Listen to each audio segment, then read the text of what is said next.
Sabi nga nila, ang best revenge daw ay success. Pero para kay Isabel, kulang pa ito. Kaya naman gagamitin niya ang naging tagumpay para magiganti kina Noah.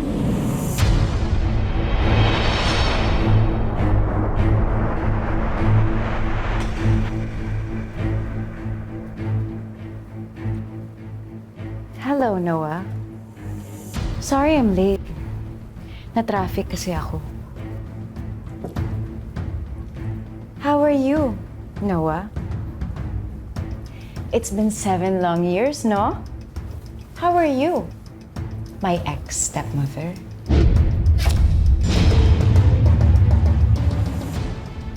Ikaw yung investor na kausap ko. Nagustuhan ko kasi yung business plan mo, Noah. Kaya naisip ko na hindi mo na ako dapat magpakilala sa'yo. Kasi baka mag-back out ka. Tsaka, parang may thrill. Because who doesn't love surprises, right? Mahilig ka rin naman dun, di ba? Ginulat mo nga ako dati nung bigla mo na lang ako pinagpalit sa isang matanda.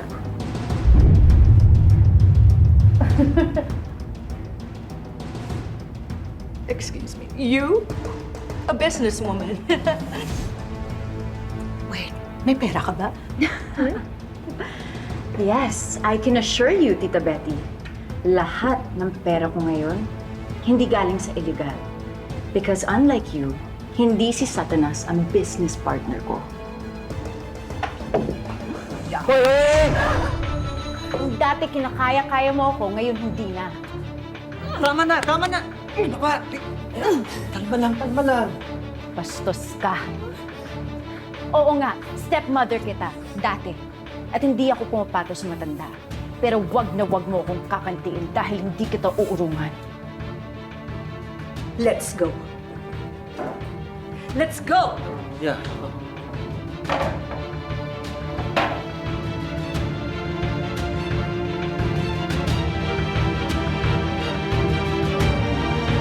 Malayo na ang narating mo, Isabel.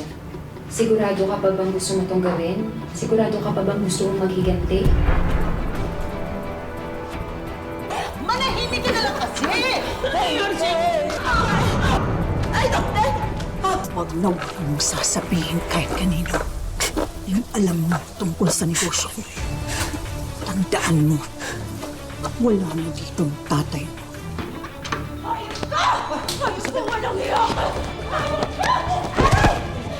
Gaganti ako. At sisingilin ko silang lahat sa pagsira nila sa buhay ko.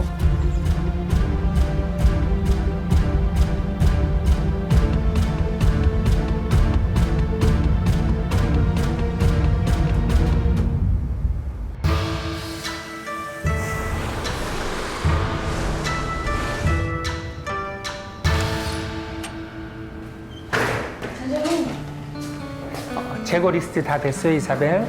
Chegolist, 선생님, 다 끝났어요. 다음 주문도 다 끝났어요. 네일 페달도 다 끝났어요. 모든 다 했어요. Very good, very good. 정말 잘했어요, 정말 잘했어요. 내가 이사벨하고 1년 동안 일하면서 정말 우리 회사에서 너무 훌륭한 직원이었어요. 이따가 사무실로 오고 우리 프로모션에 대해서 얘기 좀 해요. 감사합니다. 그래요. 수고해요. 네, 수고하세요. Galing-galing mo talaga. Sana mas magaling ka pa sa mga tatagal dito. Sigurado ko mapopromote ka niya.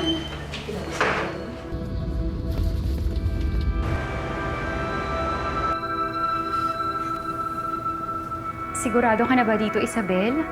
Iniwan natin yung trabaho natin sa Korea. Nakaipon naman na ako, honey. Tsaka nakausap ko na rin lahat ng suppliers ng amo natin. Magsusupply sila sa atin dito sa Pilipinas. Sa sarili kong negosyo.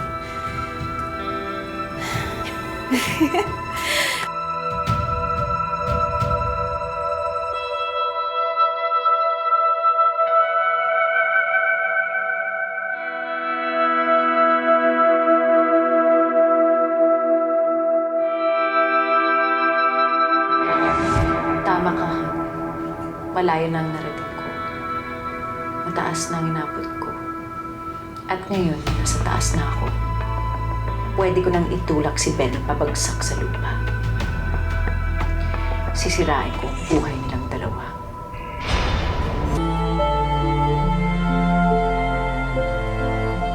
Oras man ko ano mangyari sa akin. Bahala ka na sa anak ko. Anton, syempre wala lang yun. Mahal na mahal ko yan eh. Kasama ko si Honey na luluwas pa Maynila. Susunod na lang ako agad sa inyo sa Maynila.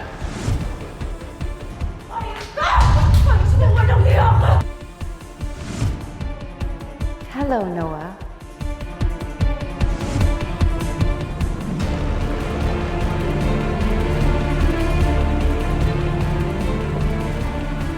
Isabel, anong ginagawa mo dito? May itatayo lang akong branch ng business ko dito sa lugar na to. Matagal na rin akong hindi nakabalik dito, kaya bago ako umuwi, naisip kong dumaan muna para makapag-reminisce ng konti.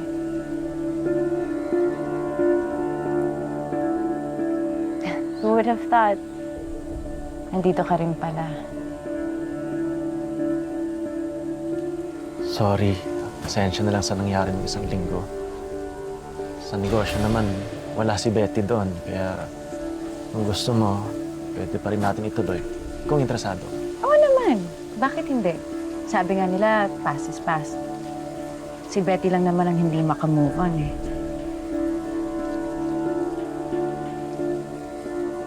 Oh, ganyan ka makatingin. Baka malusaw ako.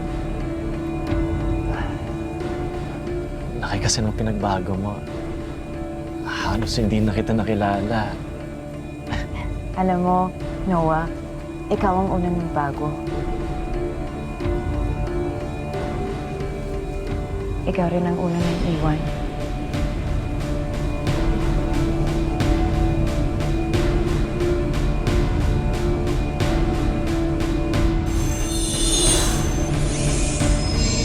Kumapit ka lang, kumapit ka lang. Sorry. Hanggang ngayon, sa maniwala ka man o hindi, nagsisisihan ko yun.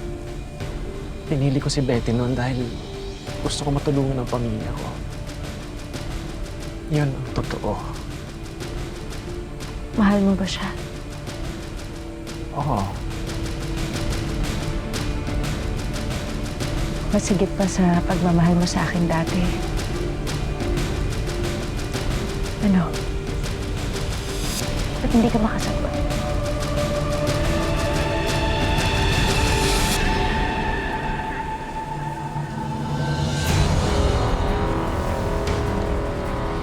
Isabel. Tinutulungan lang kita mag-isip. Kasi kung talagang mas minahal mo si Betty kaysa sa akin, wala kang nararamdaman sa halik na yun.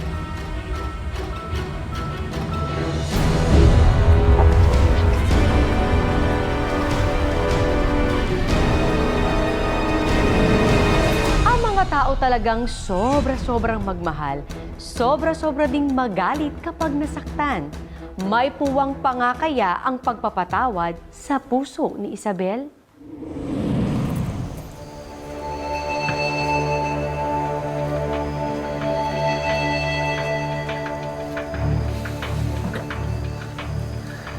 Isabel. Anong sabi ni Betty? Wala. Sinabi ko sa kanya na may kikitain akong kamag-anak.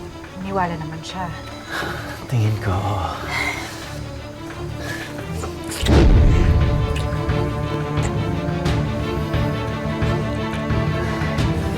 Isabel, mahal na mahal pa rin kita. Kung pwede ko nang ibalik yung oras, hindi na sana kita sinaktan. Magkasama na tayo ulit. Mahal na mahal din kita.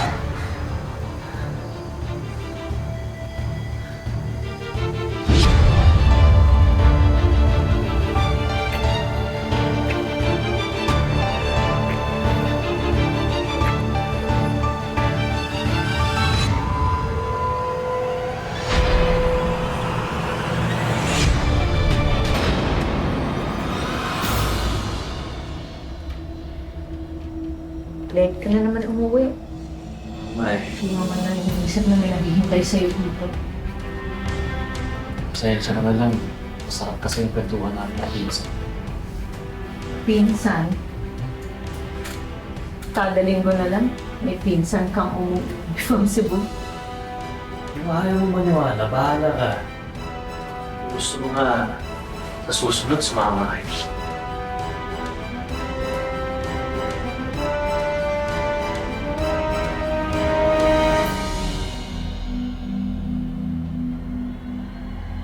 Pagod na talaga ako.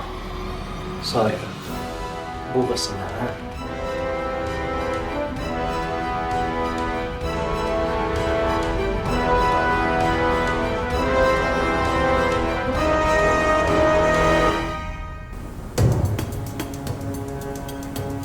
Ewan ko ba doon? Masyadong nanglalamig sa akin. Hindi pa dati sa pinyahan ang nangyayari sa amin. Ngayon, parang patay na yung katabi ko sa kama. Madam, correct me if I'm wrong it's just my personal observation. Pero, hindi kaya nagkakaganyan si Noah simula nung dumating yung Isabel na yun? Nasaan na nga ba yung Noah na yan? At nandito yung sakit?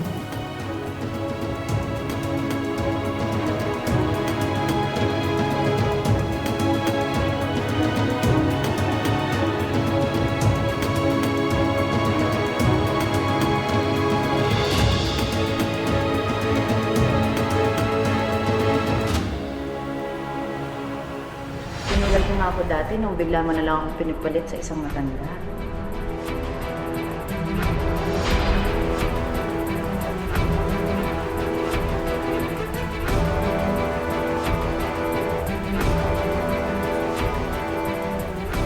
Oh my God!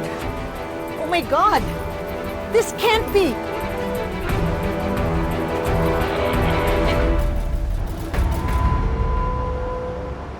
Isabel, may bago tayong orders for Batangas. Nasabi ko na rin to sa purchasing. So, kailangan na lang ng pirma mo. Tapos, para makapag-request na tayo ng pera sa finance.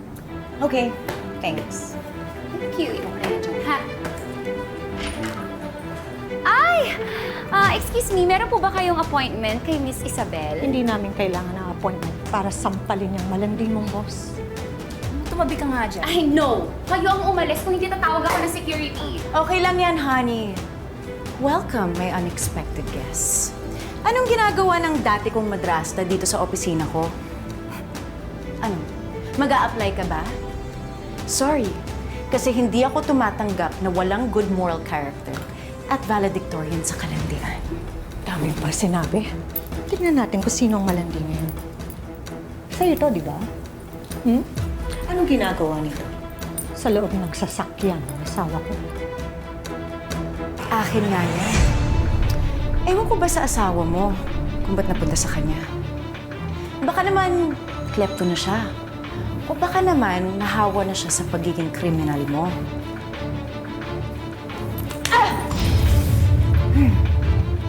Takot sampal sa'yo. Don't worry. Ako din. May kasama pang interest. Ano? Demonita ka talaga! At so ano? Kung lumapit nga sa akin ang asawa mo, masisisi mo ba siya? I mean, look at you. My poor, old ex-stepmother. Kung dati, budhi mo lang ang nabubulok, ngayon, pati balat mo na naaagnas na rin. Security! Security! Itapon mo na nga yung mga yan sa labas. Itawa yung gusto! Hindi pa takot ako. Ako din. Mukhang gumagana na yung plano mo ngayon, Isabel. Alam mo, mukhang mababaliw na talaga yung si Betty. Ngayon ko lang siya nakitang galing. Pwes, mas mababalo pa siya sa susunod na gagawin.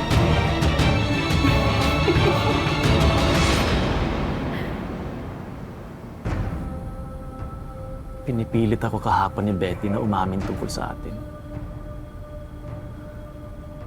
Sinugod niya rin ako sa opisina ng isang araw. Pero napaalis ko naman siya. Talaga, sinugod ka niya. Pasensya na lang, hindi ko alam yun. Okay lang yun. Kayang-kaya ko siya. Ba't hindi mo pa kasi siya iwan? Isabel, natatakot kasi ako. Baka mamaya idawit pa ako ni Betty sa negosyo niya, kaya linilinis ko muna yung connection ko doon. Negosyo? Ano meron sa negosyo niya? Hindi ko maintindihan. Hindi lang kasi basta-basta pineapple farm ang negosyo ni Betty. Ginagamit niya yung mga pinya bilang lalagyan ng mga droga. Oh my God.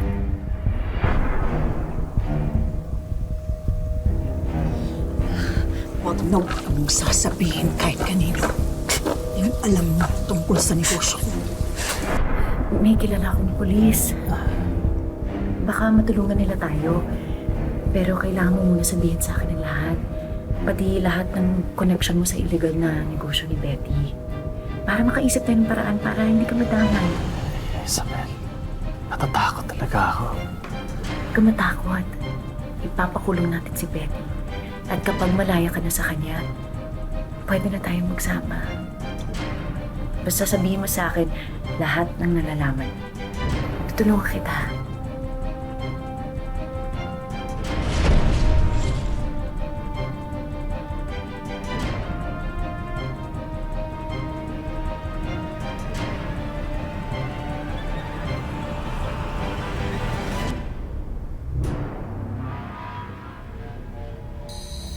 Where are you going? Ba't nakapack ka? Saan ka pupunta? Iiwan na kita. Matagal na tayong tapos. What? Are you crazy? You can't leave me. Ayoko na, Betty. Pag-usapan natin to. Ayoko na. Matagal mo nang alam na may problema tayo. Matagal na tayong tapos. No! Yeah, tabi. No! Bumalik ka nga dyan. Dahil may babae ka. Tama? Madami problema po tayo. Not now! Can't you see I'm busy? Sino? Madami mga pulis na po sa labas eh. What?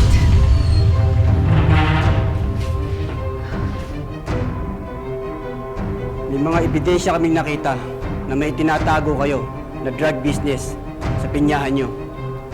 At meron din kaming search and arrest warrant kina Miss Bettina Alencio at Mr. Noah Bartolome.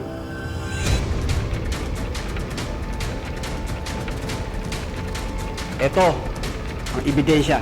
Sadali. Kasama po ako. Tama ka. Wala po akong kinalaman dyan. Wala akong alam tungkol dyan.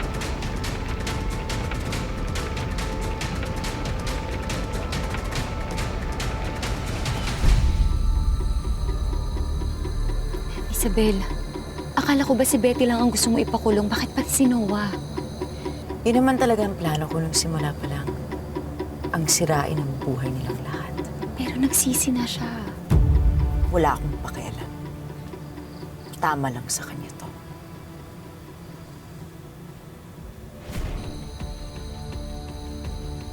Attorney, buti gumana yung padulas.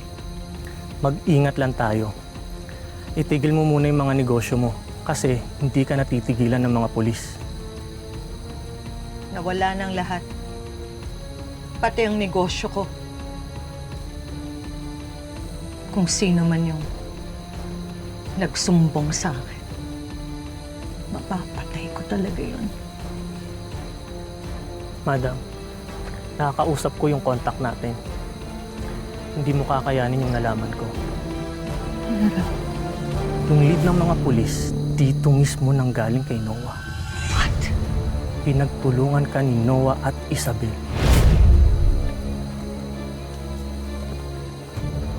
Walang niya ka! I-betrayed mo yung mapapatay kita! Ah! Isabel! Noah? Paano nangyari nandito ka? Paano mo nagawa sa akin to?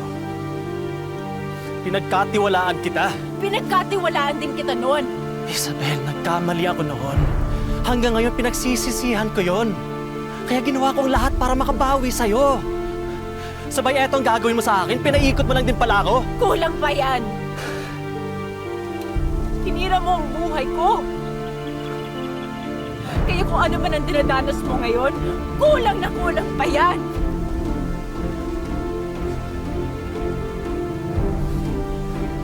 Hindi mo na ba talaga ako mahal? Kahit konti. Wala na ba talaga natitira, Isabel? Kasi hindi ako nagsinungaling sa'yo. Mahal pa rin kita. Hanggang ngayon, mahal na mahal pa rin kita.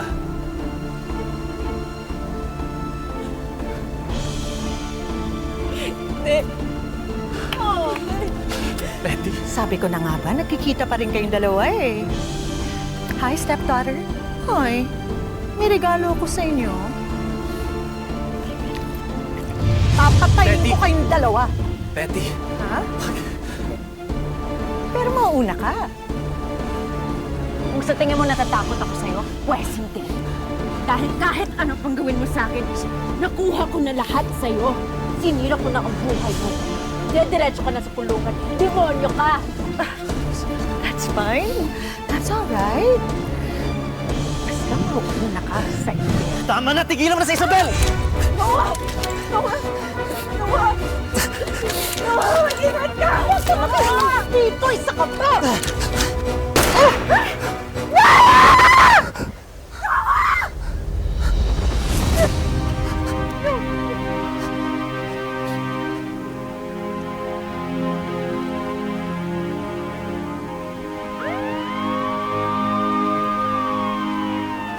Isabel, umalis ka na dito. Baka madamay ka pa. Sige na, umalis ka na.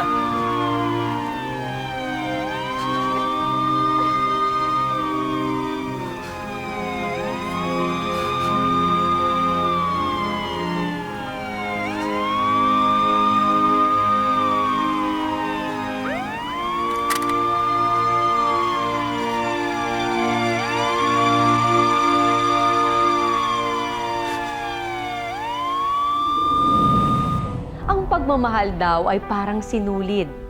Pag sobra ng buhol-buhol, mas okay nang putulin kaysa piliting ayusin. Pero hindi naman ibig sabihin nito ay hindi na tayong pwedeng magsimula uli at tumahi ng bago nating kwento. Hearing ulit ng kaso ko sa 1 linggo. Pero sabi ng abogado na malaki yung chance ko na hindi makulong dahil self-defense naman yung nangyari. Salamat.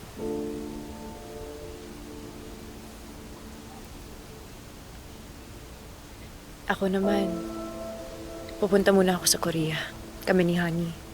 Doon muna ako pansamantala. Mag-aasikaso din ako ng mga suppliers para sa negosyo ko. Natutuwa ako na nakabangon ka ulit. Salamat sa pagliligtas ng buhay ko. Gusto kong humingi ng tawad sa lahat. Lahat na nagawa ko sa'yo. Tama para sa akin, Isabel. Pagkatapos ng lahat ng mga kasalanan ko sa'yo, tama lang yun.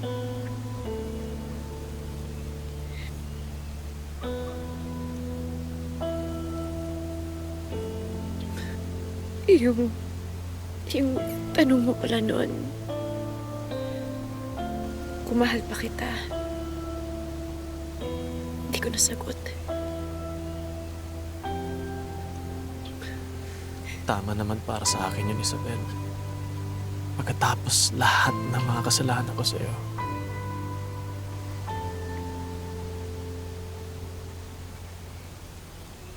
Yung tanong mo pala noon,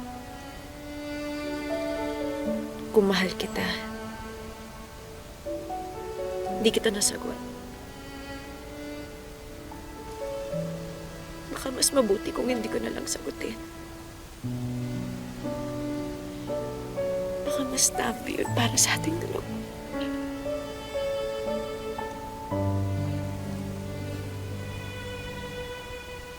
naiintindihan ko naman eh. Natanggap ko naman din. Hanggang dito lang. Natanggap ko rin naman na hanggang dito lang talaga tayong dalawa.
Ang buhay ay hindi lamang isang daan na iginuhit para sa atin.